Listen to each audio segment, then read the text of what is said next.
Estar bem informado tem um custo. Não estar, custa muito mais. André Ventura e António José Seguro estão na segunda volta. E cada detalhe conta. O palco das eleições é no Observador. Acompanhe passo a passo. Assine hoje o Observador e garanta acesso a todos os artigos, agora com 40 € de desconto. Saiba tudo em observador.pt.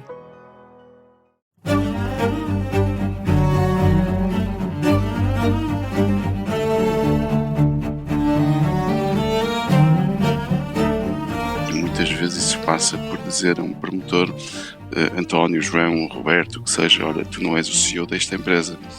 Portanto, tu és aqui alguém que está a fazer este trabalho de settler, de estabelecimento, mas tens a noção de que um CEO é o homem dos 7 instrumentos e é aqui o mestre que vai precisar de ter aqui a capacidade de vender, de articular. Este é o querido líder da Rádio Observador. Eu sou o Ricardo Conceição e comigo estão os especialistas em liderança Milton Sousa e Jorge Medeiros. O nosso convidado desta semana é Gonçalo Amorim, que tem um percurso de mais de 20 anos em inovação, capital de risco e em aceleração de startups. É licenciado em Engenharia Mecânica pela University of Brighton, no Reino Unido, mestre em Gestão de Engenharia pela University of Bristol, Chartered Engineer pela Ordem de Engenheiros Inglesa. Começou a carreira em 1997 no Rutherford Appleton Laboratory em Oxfordshire, no Reino Unido, a desenhar experiências científicas. Em 2000 integra a divisão de semicondutores da HP, também no Reino Unido, onde registrou uma série de patentes internacionais. É fundador e CEO da BGI, aceleradora com base em Lisboa, já apoiou mais de 300 startups em dezenas de países. Atua como mentor e advisor, tendo acompanhado mais de 200 fundadores e equipas de base tecnológica, integrando também conselhos de administração, conselhos consultivos de várias startups tecnológicas em Portugal e no estrangeiro. Bem-vindo, Gonçalo Amorim. Como é que se acelera uma startup? Muito obrigado, bom dia a todos. Ora bem, a aceleração de uma startup tipicamente tem duas componentes. Mentoria especializada para colmatar lacunas de conhecimento e, em particular, técnicas e ou de mercado que existam numa empresa nascente ou numa ideia de negócio que se tenha com base em ciência e tecnologia e que não seja ainda empresa. E, por outro lado, tem a componente, digamos assim, de recursos tipicamente financeiros que são necessários, investimento em capital de risco que são necessários para, no fundo, combustível para avançar, para esta ideia avançar para o mercado. São estas duas grandes vertentes que diferenciam, por exemplo, a aceleração de incubação, onde se foca mais, digamos assim, nas componentes necessárias para a operação ou ecossistema de uma empresa ou de um projeto empresarial. A BGI trabalha em várias áreas. Estava a ver o vosso site, agricultura, alimentação. Explique-nos lá um bocadinho, tecnologia, em que áreas é que estão? A BGI surge de um projeto, dando aqui um enquadramento mais histórico para quem nos está a ouvir entender onde é que chegamos hoje e porque é que aqui estamos. Surge em 2010, no contexto de um programa de investigação aplicada entre o Estado português e o MIT, portanto chamado programa MIT Portugal. Isto foi um esforço único e, digamos assim, pioneiro da ciência e tecnologia portuguesas para internacionalizarem e gerarem valor com parceiros e entidades internacionais. Portanto, foram criados 5 grandes programas com entidades estrangeiras. Portanto, foi o MIT, foi Harvard na área da saúde, foi Carnegie Mellon na área de inteligência artificial, robótica, etc. e UT Texas, portanto Texas University, na área da transferência da tecnologia, e por fim Fraunhofer na Alemanha, Germany. A BGI surge em 2010 como iniciativa liderada pelo ISCTE, onde o objetivo era criar aqui digamos assim, um protocolo, um programa, uma estrutura, metodologias para apoiar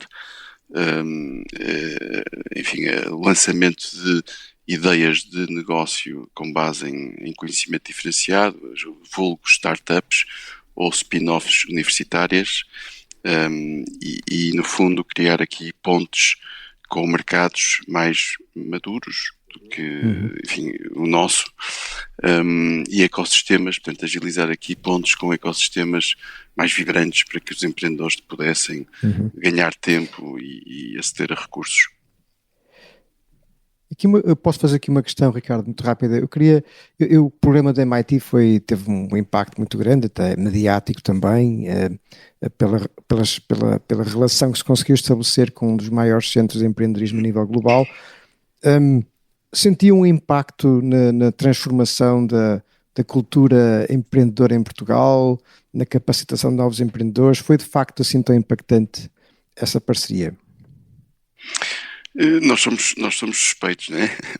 mas eu recordo-me das primeiras vezes que levamos connosco empreendedores para um programa que se chamava Boston Global Immersion Program, e efetivamente aquilo que os empreendedores nos diziam de forma muito acutilante é que numa semana, em 10 dias de contacto com CEOs, empreendedores, enfim, empresas, conseguiam estabelecer contactos e avançar com as suas ideias, a maturescência ou a evolução do posicionamento de mercado, até na definição de alguns pontos, atributos de produto, etc. Eles conseguiam, uma vez houve um que me disse, eu numa semana de contactos aqui em Cambridge consegui avançar mais na validação da minha proposta de valor do que num ano na Europa. E eu diria que é esta cultura empresarial, este ecossistema, né, que nós normalmente designamos por ecossistema, ou seja, a quantidade de eventos, a quantidade de interações, a quantidade de feedback que se tem. Epá, já experimentaste isto e fala com este, está aqui o cartão. Esta facilidade de partilha que é diferente. É muito diferente. É muito diferente do que se passa cá. Eu diria que as coisas, estamos agora a falar em 2010, 2015, né? Estamos a falar há mais de uma década atrás. As coisas na Europa hoje estão diferentes, e na Europa e em Portugal em particular. Portanto, Portugal hoje é um estudo caso, eu diria, de um ecossistema transnacional de uma pequena economia que nem sequer é central na Europa, ou seja, nós somos uma economia periférica que tem de ser mais inteligente na forma de atuação, com ligações tanto ao centro da Europa como outras, Ásia, América do Norte, América do Sul. Mas eu diria que houve uma grande evolução, e a pergunta era qual foi o impacto. Eu recordo-me em 2016, 2017 de estarmos a contribuir para um estudo precisamente do programa MIT Portugal e de trazermos para a equação um aspecto que não é só o capital angariado, o número de empresas apoiadas, enfim, métricas, KPIs, indicadores duros, que são fáceis de medir, não é? São muito mensuráveis, mas nós chamamos os spillover effects, ou seja, tudo aquilo, quanto é que vale uma falência controlada de um empreendedor, quanto é que vale uma experiência que teve 3 ou 4 reiterações, que nós chamamos pivots, antes de chegar ao mercado, quanto é que vale uma rede de contactos de 200 ou 300 pessoas, que por sua vez é replicada em experiências futuras. Enfim, tudo isto, todos estes efeitos secundários chamados spillovers são as ligações entre professores, as ligações entre ecossistemas, entre empresas. Mas há potencial para desenvolver mais, para crescer mais. Nós vamos ouvindo falar destas coisas, mas depois a sensação é que na prática isto não se sente muito. É difícil de medir, é difícil de ver, palpar, não é? No dia a dia. Para o ecossistema de empreendedorismo e inovação português, hoje eu diria que foi fundamental estas ligações. Estou agora a pensar em 2010, 2011, 2012, quando começamos, até o próprio léxico, ou seja, a palavra startup não existia, tínhamos de explicar sempre que íamos a entrevistas ou à televisão e tal, tínhamos de explicar o próprio vocabulário utilizado, o que é que definia uma startup, o que era conhecimento diferenciado, tecnologia, o que era transferência de conhecimento, propriedade intelectual, tudo isto, em 2010, até os próprios regulamentos das universidades estavam por clarificar o que era direitos da universidade, o que eram direitos do professor inventor, o que eram direitos de departamento, como é que se faziam acordos de licenciamento tecnológicos com empresas. Houve uma grande evolução, nem sempre refletimos nisto, mas houve uma grande evolução a nível do sistema científico ou tecnológico nacional, não só universidades, mas também todas as entidades que estão ligadas, públicas e privadas ao setor, investidores. Os investidores de capital de risco beneficiaram muitíssimo, os operadores nacionais beneficiaram imenso de todos estes investimentos públicos, digamos, a maior parte deles foram públicos, alguns privados, como é óbvio. Claro. Mas houve para quem está no setor é fácil de ver, quem está de fora, sim, talvez mais difícil. Sim. Há um líder empreendedor português típico que se distinga dos outros de alguma forma, já que tem tanta experiência também com muitos empreendedores também de fora. Há algo que nos distinga dos outros de alguma forma? Eu acho que os empreendedores portugueses têm características diferenciadas de outros empreendedores. Quando olhamos e vemos numa mesma sessão de pitching e a forma como nós interagimos, eu diria que há 2 ou 3 características que nós devemos trabalhar que eram desafiantes. A primeira é, os americanos dizem, vocês são demasiado, ou diziam na altura, são muito humildes, vocês têm de ser mais bold, têm de ser mais, vocês têm muito mais do que aquilo que vendem. Pronto, portanto, em certa medida, os nossos empreendedores eram mais científicos na abordagem, tinham receio de não ter as respostas todas e, portanto, ficávamos um bocadinho mais na retaguarda. Esses aspectos culturais, íamos com gravatas para reuniões, por exemplo, que era também uma coisa que os americanos diziam, não é necessário nada disso, não é necessário um blazer, não é necessário gravata, podem vir de sweatshirt e de ténis, que não há questão nenhuma aqui, ninguém vos vai julgar. Portanto, havia aqui questões culturais que nós precisamos de elogiar. E aqui já dá para não usar na gravata? Já dá para tirar a gravata, Gonçalo? Hoje sim, hoje até vimos, quer dizer, também há uma evolução macro, não é? Contextual, portanto, o formalismo português, né, da nossa cultura, assim mais pesada, o fado, tudo isso tem vindo a ser aligerado, há grandes transformações nessa frente. Gonçalo, quando falou aqui deste efeito spillover, eu estava a fazer aqui uma tradução também para um termo da economia, que são as externalidades, não é? E neste caso estas externalidades positivas.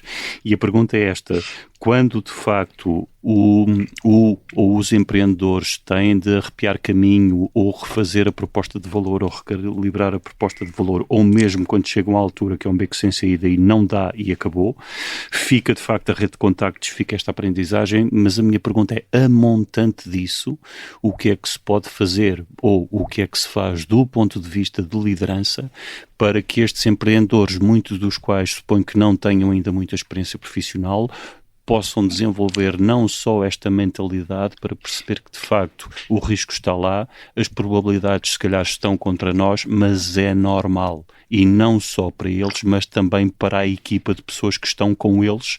Como é que se trabalha isto? Isso é duro, é um ponto até do ponto de vista emocional duro, mas é algo que se aprende com algum pragmatismo, não é? Ou seja, vou dar um exemplo. Hoje criamos na BGI negócios verticais, temos muitas ideias, né? Esta questão de ideação, co-criação, de inovação aberta, mas também matamos, entre aspas, se me permitem a expressão, de uma forma muito acutilante e rápida, projetos que vemos que não têm viabilidade e que o mercado não responde. Portanto, eu acho que é esta agilidade ginástica pragmática de poder criar, mas também poder destruir. Gonçalo, e consolidar. Destruir positivamente, não é? Sim, claro que sim. Então faço, a propósito do que disse, queria fazer aqui uma separação. Uma coisa é, e não sei se isto é o vosso caso, é de todas as ideias e dos empreendedores que vos chegam, vocês fazem uma triagem e, portanto, selecionam aqueles que à partida já têm potencial, e é duro, obviamente, para os que achavam que tinham uma boa ideia, mas que afinal, se calhar, não há caminho para fazer. Portanto, fazem essa triagem. A minha pergunta é, depois de já terem feito essa triagem e com todo o trabalho e a incerteza e a dureza que se avizinha, como é que se trabalha a mentalidade destas pessoas, não só para os próprios, como também, imagino eu que seja do vosso interesse, vocês capacitarem estas pessoas, porque também é do vosso interesse que eles sejam bem-sucedidos e determinados e tenazes e etc. Uma excelente questão e nós costumamos dizer é sempre melhor apostar numa equipa A com uma tecnologia B, queremos dizer que a tecnologia trabalha-se, mas a equipa é que se tem. No entanto, há aspectos que nós conseguimos moldar nas características dos promotores e dos empreendedores. Há lacunas que se veem que são óbvias e que a nossa abordagem de BGI tem sido sempre uma abordagem. Eu vou usar uma expressão que acho muito engraçada e que é difícil traduzir para português, que é tough love, ou seja, é um amor duro. Ou seja, é gostar de facto de apoiar o empreendedor e reconhecer que a melhor forma de o apoiar é de facto sermos francos e sinceros. E muitas vezes isso passa por dizer a um promotor, António, João, Roberto, que seja, olha, tu não és o CEO desta empresa. Portanto, tu és aqui alguém que está a fazer este trabalho de settler, de estabelecimento, mas tens a noção de que um CEO é o homem dos 7 instrumentos e é aqui o mestre que vai precisar de ter aqui a capacidade de vender, de articular, de fazer ginástica, de fazer o pino, de contorcionismo, e isso são características muitas vezes até traits, não é? Portanto, traços de personalidade que, em alguns casos, por exemplo, investigadores de natureza científica ou universitária, não têm. Portanto, não há mal nenhum nisso. Acho que como é que recebem a notícia, Gonçalo? Eu costumo passar, normalmente a equipa deixa estas notícias mais duras para mim, para os transmitir. Eu costumo... Sou aqui sempre o mal da fita, mas... Faz outsourcing para cima, não é? Exatamente. Eu normalmente delega para cima.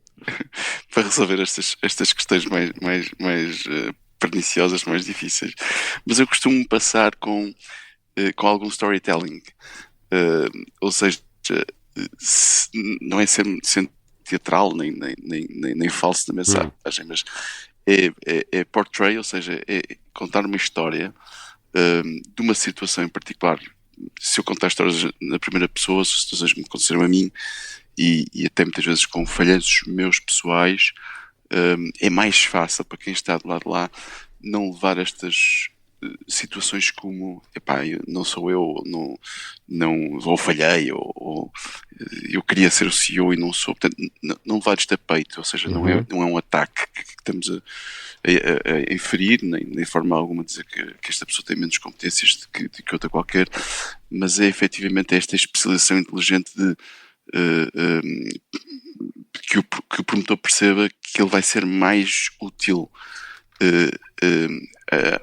ao processo de construção de valor, fazendo aquilo que ele é muito bom a fazer e não necessariamente gastando muitos recursos, energias e iterações falhadas, porque ser um bom líder é preciso também falhar, não é? E esses falhanços demoram tempo. Portanto, nós temos de escolher onde é que vamos falhar. Não é? Cada um de nós tem de perceber quais são as lutas que quer empreender. E há muitas. Numa startup, eu diria que temos tudo contra nós. Ok, Gonçalo, para quem nos ouve, e como o tema aqui é a liderança, há uma diferença tipicamente grande, não é? Entre uma empresa mais estabelecida e uma startup. E, portanto, ao ouvi-lo falar, fica também claro que há uma necessidade de aceleração. O próprio termo indica que não é muito compaginável com desenvolvimento de competências mais aquilo que designamos como soft skills, não é? Portanto, há muito mais um papel de identificação de competências e de conjunção de talentos e de montar a orquestra já com os músicos todos, do que propriamente estar a desenvolver músicos para fazerem parte de uma orquestra, não é? Isso. Uma startup, de facto, é exigente nesse sentido, que é quase apanhar o comboio em movimento e não ter tempo para treinar, não é? Portanto, eu vejo o comboio, portanto, o treino tem de lá estar, o endurance tem de lá estar. Essa é talvez das características mais difíceis, não só no estabelecimento, mas também na persecução dos objetivos que vem sempre um pouco à frente, a sobrevivência, a identificação de oportunidades, a tangibilização de produto, escutar o cliente, angariar capital, enfim, todo este desenvolvimento empresarial tipicamente pode deixar para segundo plano o tempo, não é? A oportunidade para que os talentos sejam desenvolvidos de uma forma regular, tempada, etc., como são numa grande empresa. Eu diria que esse é um aspecto, de facto, que marca uma grande diferença entre as duas. Há aqui outra coisa também, e relacionando com a pergunta que o Ricardo fez sobre a forma como as pessoas aceitam este feedback, porque fazendo aqui um cenário alternativo, num universo alternativo, se nós enxertássemos ou transpuséssemos esta necessidade de dar feedback muito claro, muito direto, muito imediato para as empresas que se calhar não sentem tanto essa pressão, isso não traria também, bom, com todos os riscos inerentes, evidentemente, não é? Mas isso não seria também benéfico para as empresas no longo prazo? Eu diria que é. Eu diria que existem grandes empresas que têm essa capacidade de receber tough love, mesmo até muitas vezes. Sim, senhor. Já falámos aqui de algumas delas, mas ainda não tenho uma fotografia estatística, mas se calhar não é a maioria, não é? Não, eu diria que não. Do nosso contacto com enfim, PMEs estabelecidas ou grandes empresas, ter um outsider ou até alguém que não pertence à rede de poder estabelecida ou status quo, é difícil de facto ter essa cultura empresarial que eu designaria como quase excepcional, não é? Quer dizer, o líder ou a liderança de uma empresa estabelecida e tendo já passado por algumas multinacionais, essa capacidade de humildade de estar no topo e ser líder de mercado e mesmo assim ter a humildade de ouvir e de receber até todo o feedback, mesmo que ele não seja exatamente aquilo que nós queremos ouvir ou que estamos habituados a ouvir e que passamos a amar, entre aspas, e a idolatrar, ou seja, essa idolatria é talvez o maior risco, que eu diria, de uma empresa estabelecida, mas também é, ao mesmo tempo, eu diria, a maior força de uma empresa estabelecida que tenha esta característica de nunca julgar que as coisas são como são e que o passado não é garantia de futuro e que os modus operandi mudam e que as culturas empresariais mudam e que nós vemos até nesta geração Z, né, que está, muitas vezes falo com colegas e dizem, esta geração é muito difícil de gerir. Atenção, o Ricardo aqui no estúdio está a sorrir. mas de facto eles têm... Estamos juntos na dor, Gonçalo, estamos juntos na dor. Eu diria que há coisas muito boas, mas coisas muito diferentes, não é? É a dor telepática. Exato. Claro. Já mandei um WhatsApp. Eu disse, isso é uma excelente desculpa para ligares. Pegaste o telefone e ligaste. Há aqui características, de facto, até do ponto de vista da comunicação, de fazer as coisas, que são muito diferentes. Gonçalo, eu tinha aqui uma pergunta também, um dos fenómenos conhecidos dentro da área do empreendedorismo, quando falamos de liderança, também a importância dos líderes destes projetos saberem perceber quando é que têm que mudar, transitar para um novo registro e às vezes até sair de cena. Qual é que é a sua experiência nesse tipo de situações? Já passou por algum momento em que alguém teve que sair de cena um pouco contrariado para o melhor, para o bem da empresa? Já. Eu diria que já nos aconteceu praticamente tudo aquilo que é possível acontecer. Claro que há sempre situações novas, cada situação é uma situação. Eu tenho muito, do ponto de vista pessoal, até de gestão de recursos humanos, eu tenho muito receio de ser injusto nas decisões que muitas vezes temos de tomar. E, portanto, a forma que eu utilizo pessoalmente ou profissionalmente de mitigar esse risco é sendo muito transparente com as pessoas, ou seja, com os colaboradores.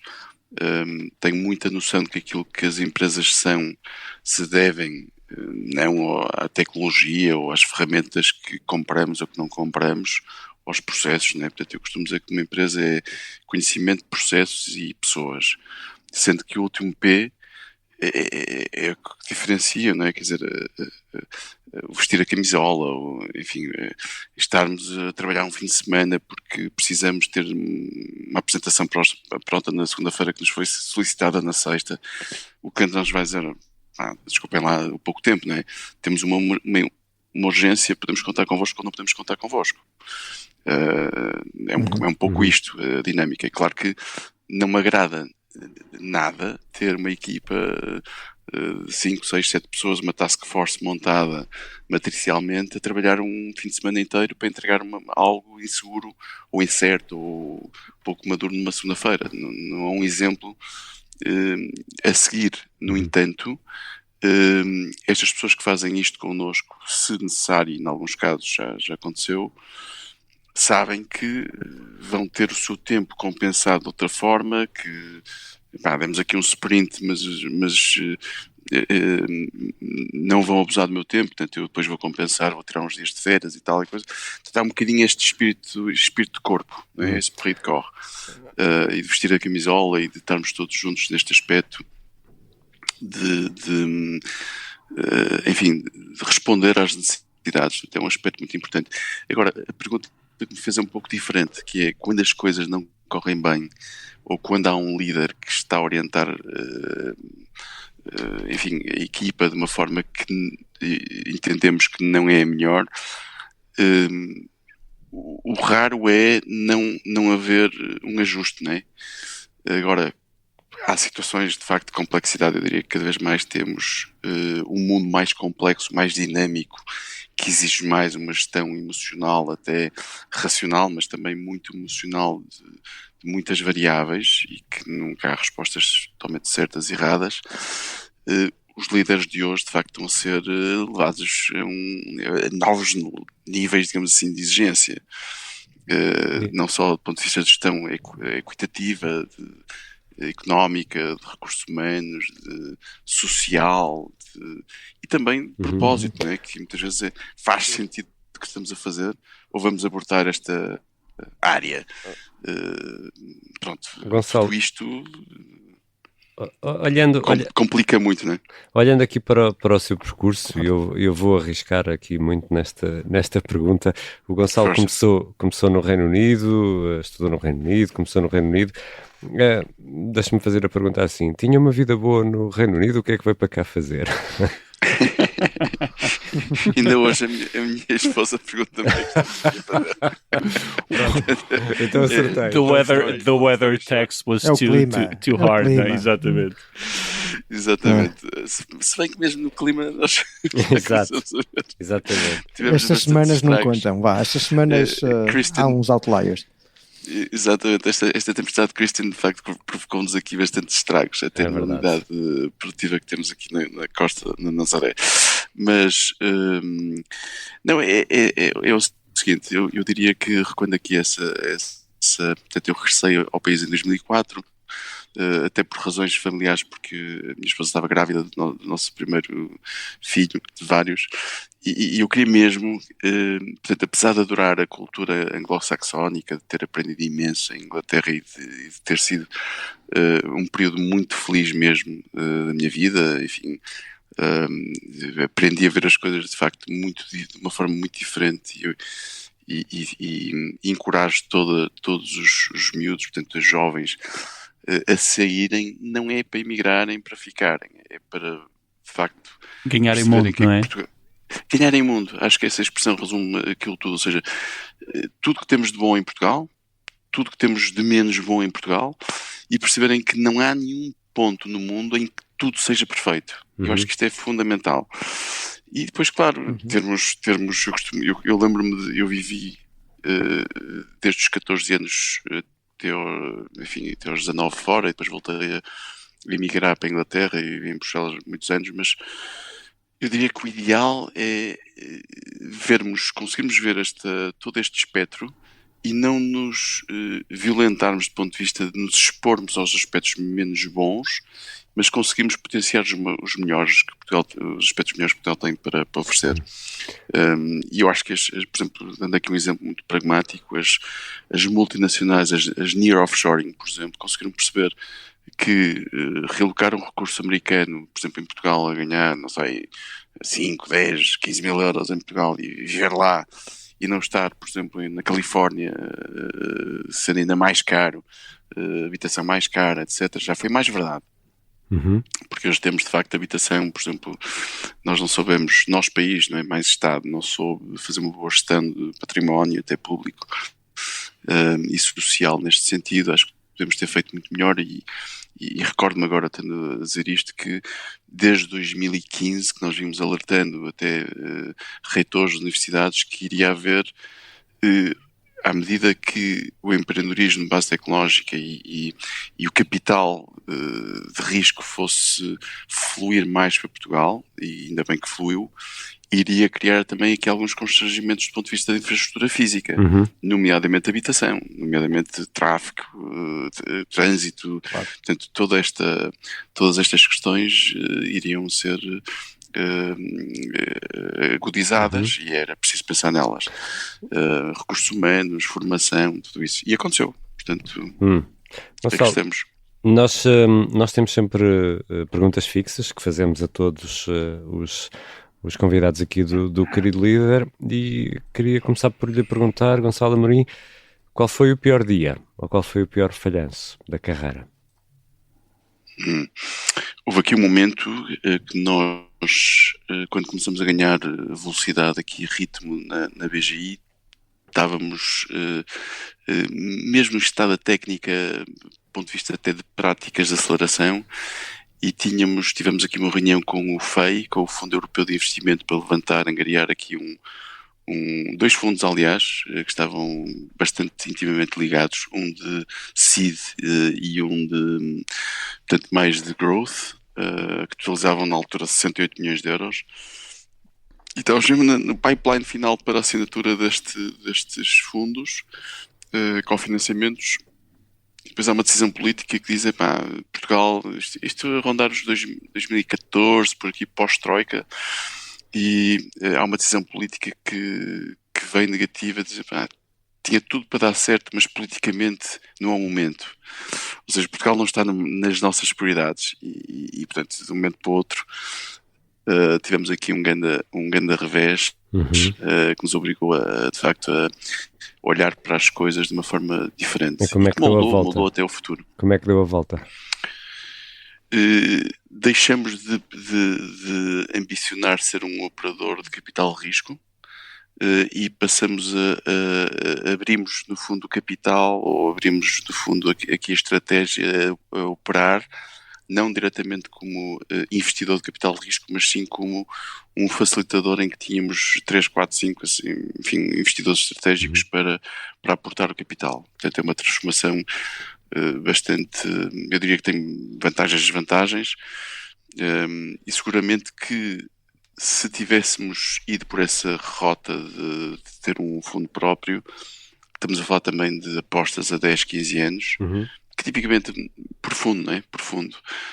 E tipicamente um fundo não vem só, ou seja, vem o fundo 1, depois vem o fundo 2, depois vem o fundo 3, e hoje, olhando em perspectiva, digamos assim, histórica, ou olhando para o passado, começa-se também, é curioso, porque de facto cada vez mais o passado não é garantia de experiência de passado, não é garantia de sucesso futuro. Esse exato. É um dos aspectos para mim mais flagrantes nesta questão que estamos a olhar. Então vamos olhar para os sucessos, para o melhor dia. O melhor dia, de facto, foi, olha, quando começamos, também, já agora que estamos a reportar a experiência da BGI, quando lançamos aqui o modelo de financiamento e investimento, tivemos aqui a oportunidade, de facto, de fazer um outsourcing, portanto, de investimento, ou seja, havia investidores que nos diziam nós precisamos, de facto, de bom deal flow, e bom deal flow é promotores motivados, é propostas de valor validadas, é mercados internacionais significativos de monta, portanto, tipicamente validados mercados de 1 bilhão ou mais, e encontramos aqui um veículo, portanto, a BGI surge como um veículo de investimento em que o investidor coloca capital de seed, 100 mil, 200 mil, 400 mil por empresa, e nós somos uma espécie de agente armado para fazer este trabalho inicial de de-risking, que nós chamamos de de-risking, para que o investidor, que é mais orientado... Diversificação, é isso, Gonçalo? Não é tanto aqui a diversificação, é o investidor que tem um mandato de investimento, mas o que nós chamamos as fases iniciais de investimento são muito babysitting. E, portanto, nós éramos um bocadinho, a BGI surge um bocadinho como uma babysitter profissional, que garante que os pais podem ir jantar fora e quando chegarem o bebê está a dormir, tem a fralda colocada, que vai ser uma noite bem dormida. Boa imagem. Está, pronto, é esse mesmo. E que é seguro. É uma babysitter que entrega, portanto, um valor seguro. Não vai haver acidentes, que olha, estou no hospital, o bebê rachou a cabeça e caiu e tal, coisa. Mas está tudo bem. E quando é que percebeu, houve algum momento em que tenha percebido, espera lá, eu é que sou o líder? Sim, acho que sim. Houve, de facto, nesta iniciativa, houve uma altura em que eu falo com o Carlos Brazão, da Cisco, e que estava precisamente a discutir com ele estas oportunidades Stanford, MIT, etc., de imersão, e até estávamos em fundraising na altura, e o Carlos disse assim, mas espera aí, mas tu estás-me a dizer que és um líder, mas que não tens skin in the game, ou seja, não és acionista da estrutura?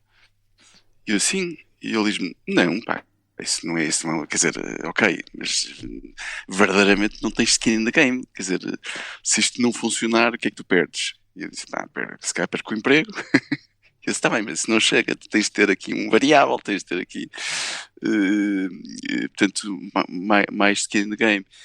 E, curiosamente, mais tarde, esta oportunidade não foi logo neste momento, mas surge a oportunidade de fazer um MBO da BGI, portanto, em que tínhamos 2 acionistas, um deles era um fundo de capital de risco da Caixa Capital, que sai do capital, e na altura o Esquetel Aliena Capital, portanto, foi feita uma avaliação externa do valor da BGI com as suas participadas, os nossos investimentos que tínhamos colocado, e eu digo, portanto, além de ser a pessoa responsável por fazer o fundraising para este MBO, aliás, para esta venda, mais tarde percebo que é uma oportunidade, ou aposto nesta oportunidade, melhor dizendo, e proponho fazer um management buyout, portanto, com o nosso diretor financeiro, com outros mentores ou colegas que connosco trabalhavam este de-risking das empresas, Magnus Rand, ou seja, estamos a falar de mentores suecos, etc., muito nesta área do clean tech, empreendedorismo internacional nestes setores que para nós eram bastante queridos e aí cai a importantes. ficha. E aí que diga, pá, tenho de arranjar dinheiro para pagar o meu próprio salário, tenho de reinventar o modelo de negócios, temos de diversificar de um produto que é MIT para outras fontes de rendimento e propostas de valor, e aqui sim, aqui foi um momento de significativo de transformação. Tem algum líder que o inspira, em especial, ou líderes? Eu recordo-me de falávamos há pouco na rádio destas viagens que fazíamos de integração das equipas nacionais e internacionais num ecossistema do MIT, e eu nas viagens de avião levava sempre comigo muitas biografias do Steve Jobs, fundador da Apple, e há ali momentos que ele passa, de facto, na sua vida, desde ser demitido da própria empresa, a ter de reinventar e fundar novas empresas, e de ser esta capacidade que ele tinha de uma certa irreverência, estamos a pensar, por exemplo, uma Nokia, enfim, uma empresa absolutamente líder com mais de 50 modelos de telemóvel, e este homem de se lembrar, por exemplo, de dizer assim: nós não precisamos de 50 telemóveis, basta-nos um telemóvel com touchscreen e diferentes interfaces para ter 50 telemóveis num mesmo dispositivo. Portanto, a capacidade que ele tinha, não vou dizer necessariamente técnica, mas de pensar novos paradigmas, era extraordinária. Ele é das pessoas mais inspiradoras. Fez-me lembrar agora, na altura, o Steve Ballmer, que era o CEO da Microsoft, e a certa altura, quando se ventilou a ideia de haver um telemóvel sem ecrãs, e o Steve Ballmer terá dito qualquer coisa como: mas quem é que vai pagar $500 ou $600 por um telefone sem botões? Exatamente. Retrospectivamente isto tem graça, não é? E qual é o sonho? Jorge, eu continuo espantado com isso. Bom ponto. Qual é o sonho ainda não concretizado, Gonçalo? Há sonhos por concretizar? Assim, sendo assim mesmo far-fetched, eu tenho um sonho, não sei se é uma aspiração, se o que é, mas ter uma empresa que produz com um propósito de facto diferenciado. E creio que hoje estamos a ver como o mundo está a levar aqui uma grande transformação, até numa nova ordem mundial. Eu gostaria muito de participar, não vou dizer nesta ordem mundial, mas a aposta que, enquanto líder, nós damos às nossas empresas e ao nosso posicionamento, mesmo muitas vezes fazendo estas transformações que falávamos há pouco, não é? Portanto, matar projetos e criar outros projetos que no início podem não ser os mais lucrativos para os acionistas, e ter uma conversa com os acionistas, dizer: meus caros, é assim, nos próximos 5 anos não vai haver distribuição de dividendos, vamos reinvestir todos os recursos económicos e financeiros que temos nesta transformação, e que esta transformação resulte em algo que é mais duradouro, mais long term, mais transformacional, nesta lógica de triple bottom helix, né? Portanto, lógica social, equipa, economia, como é óbvio, mas também ambiente também, né? Ambiente, como é óbvio.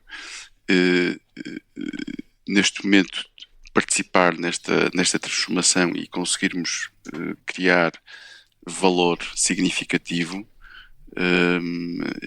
Eu tenho, a pergunta foi: então, e qual é o sonho? Olha, criar uma empresa, um unicórnio, e participar na criação desses unicórnios, que é um sonho já concretizado, que nós já podemos dizer que o fizemos várias vezes, repetidamente. É um sonho de certa maneira concretizado. Agora, aquilo que eu pessoalmente gostaria é que estes líderes consigam multiplicar-se, não só naquilo que receberam. Falávamos há pouco, que é a aceleração, esta disposição de recursos humanos transitórios, ou seja, estas lacunas que as startups têm, e tem sempre, eu costumo dizer, uma startup é um queijo suíço. É super saboroso, é super interessante na sua feitura, entre aspas, no seu fabrico, mas tem imensos buraquinhos. E eu costumo dizer, a arte de mentorar não é encontrar os buracos, é colmatar os buracos. É tapá-los. É tapá-los. É tapá-los com rolhas, é tapá-los de uma forma muito, muito barata, entre aspas. Gonçalo, muito obrigado. Gonçalo Amorim, muito obrigado por ter aceitado o nosso convite. Milton Sousa e Jorge Medeiros, até para a semana. Os nossos queridos líderes. Obrigado, Gonçalo. Na Arte da Liderança cá estarão para analisar a prestação de líderes e também para conversarmos sobre liderança. Eu sou Ricardo Conceição e este é o Querido Líder, o podcast sobre liderança da Rádio Observador. Até para a semana.